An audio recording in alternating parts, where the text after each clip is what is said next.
सर्वांनी इकडे लक्ष द्यायचं. जे मागच्या तासाच्या ज्या नोटबुक किंवा पुस्तकं होती ते सर्वांनी ठेवून देऊन काय करायचं, विज्ञान विषयाच्या वाह्यावरती काढून ठेवायचं.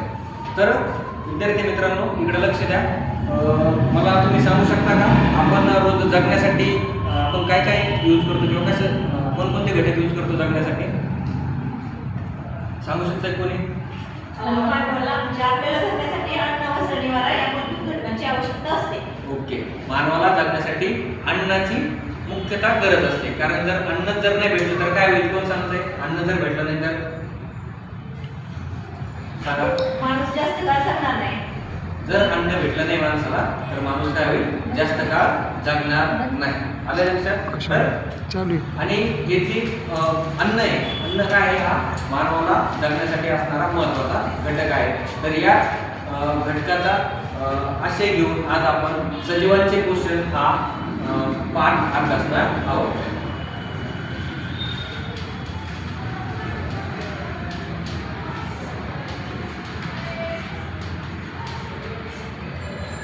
तर विद्यार्थी मित्रांनो इकडे लक्ष द्या.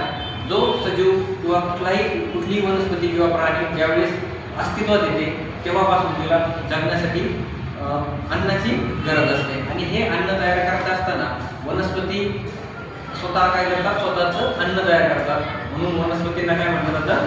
स्वयंपोषी वनस्पती किंवा स्वयंपोषी म्हटलं जातं. तर जे सजीवांतील पोषणाचे दोन घटक आहेत, एक आहे परपोषी आणि एक आहे स्वयंपोषी. तर आपल्याला आज पाहायचंय वनस्पतींचे पोषण.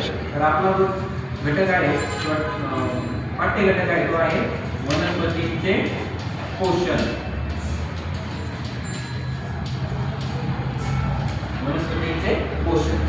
तर मला इकडे लक्ष द्या. वनस्पती ह्या स्वतःचं अन्न काय करतात? स्वतः तयार करतात. का करतात बरं वनस्पती स्वतःचं अन्न का तयार करतात स्वतः? प्राणी का करत नाही किंवा मानव का करत नाही? का? कारण त्यांच्यामध्ये कोणता घटक प्रेझेंट असतो? प्रामुख्याने पाहिला जातो हरितद्रव्य. हरितद्रव्य नावाचा जो घटक आहे. ओके, हरितद्रव्य नावाचा जो घटक आहे तो घटक वनस्पतीमध्ये फक्त प्रेझेंट असतो किंवा त्यांच्यामध्ये तो सामावलेला असतो. त्यामुळे वनस्पती काय करतात? स्वतःचा अन्न स्वतः तयार करतात. मग मला कोणी सांगू शकते का स्वयंपोषी म्हणजे काय? स्वयंपोषी म्हणजे स्वतःचं अन्न स्वतः तयार करणाऱ्या घटकांना स्वयंपोषी असे म्हणतात. जो घटक किंवा जी सजीव स्वतःचं अन्न स्वतः तयार करतात त्यांना काय म्हणतो आपण? स्वयंपोषी म्हणतो. पहिला तुमचा जो टॉपिक येतो आहे स्वयंपोषी. स्वयंपोषी म्हणजे स्वतःचा अन्न तयार करणारे घटक. तर स्वतःचा अन्न वनस्पतीच तयार करू शकते. मग जर आपण त्याचे उदाहरण पाहिलं, उदाहरण काय? वनस्पती.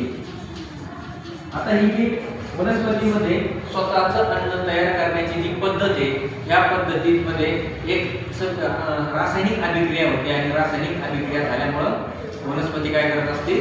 आपलं अन्न तयार करते. आता हे वनस्पतीला अन्न तयार करण्यासाठी प्रामुख्याने जे घटक पाहिजे ते घटक म्हणजे कोणते घटक आहे?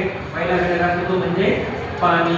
त्याच्यानंतर जो दुसरा घटक आहे तो दुसरा घटक आहे म्हणजे कार्बन डायऑक्साईड CO2.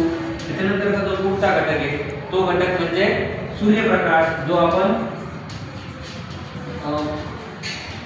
आपल्याला सूर्यापासून भेटतो तो सूर्यप्रकाश. आणि एक महत्त्वाचा घटक तो म्हणजे हरितद्रव्य. या सर्व घटकांमुळे वनस्पती काय करत असते? स्वतःचं अन्न तयार करत असते. आले लक्षात? त्याच्यानंतर आपल्याला काय करायचंय?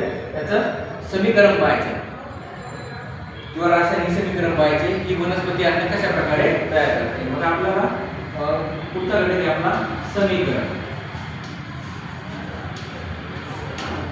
रासायनिक समीकरण. तर पहा, वनस्पती ज्यावेळेस अन्न तयार करत असते त्यावेळेस काय करत असते? जे वॉटर आहे किंवा पाणी म्हणून आपण कार्बन डायऑक्साईड आणि सूर्यप्रकाश आणि हरितद्रव्य या प्रमुख घटकांच्या माध्यमातून काय करत असते? स्वतःचं अन्न तयार करते. तर आपण जर पाहिलं तर 6 मोल कशाचे?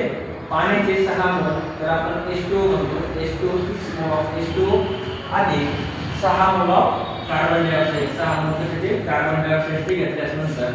आणि ही जी सगळी प्रक्रिया आहे ही प्रक्रिया होत असताना आपल्याला सूर्यप्रकाशाची गरज असते. मग आपण लिहू इन प्रेझेन्स ऑफ किंवा